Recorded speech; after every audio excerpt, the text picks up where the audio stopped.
सामाजिक विरासत और सांस्कृतिक संजीवन नवयुवक की देह का ही गारा बनाते हैं।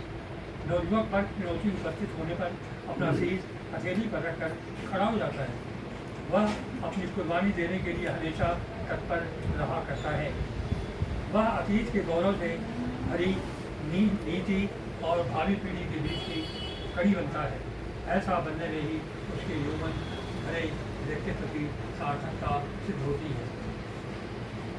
विज्ञान और तकनीक के तेज विकास ने निष्कर्षों को तीव्रतर बना दिया है। मान्यता से निष्कर्ष निकालने की गति जीवन की रफ्तार के मुकाबले तेज हो गई है। आज के युवा वर्ग को विरासत में केवल एक विचार दर्शन नहीं मिला जिसकी वह परख करके आगे बढ़े।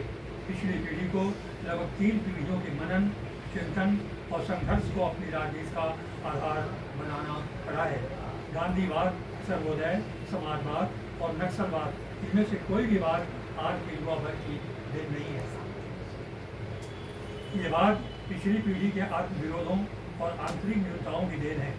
ऐसे तिराहों पर खड़ा हुआ युवा वर्ग का कुछ चकित रह जाना स्वाभाविक ही है, पर पूरे भटकाव को स्वाभाविक नहीं कहा जा सकता।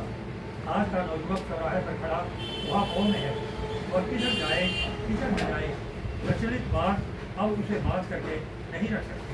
प्रत्येक गुरु में नवयुवक को अपनी राह आप बनानी पड़ती है।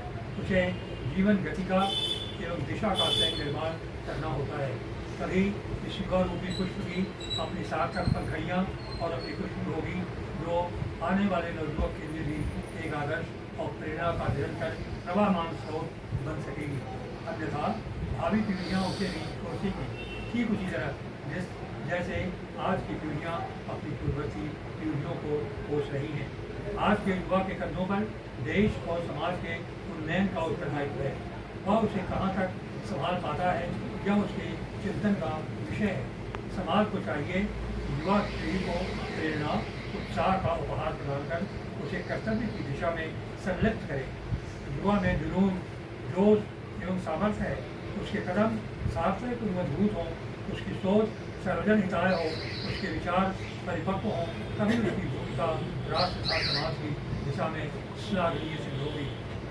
युवा वर्ग में बदलाव का दौर नहीं आना चाहिए, बल्कि पूरी जिम्मेदारी के साथ उसे कोई कार्य करना चाहिए जिससे खत्म हो रहा है,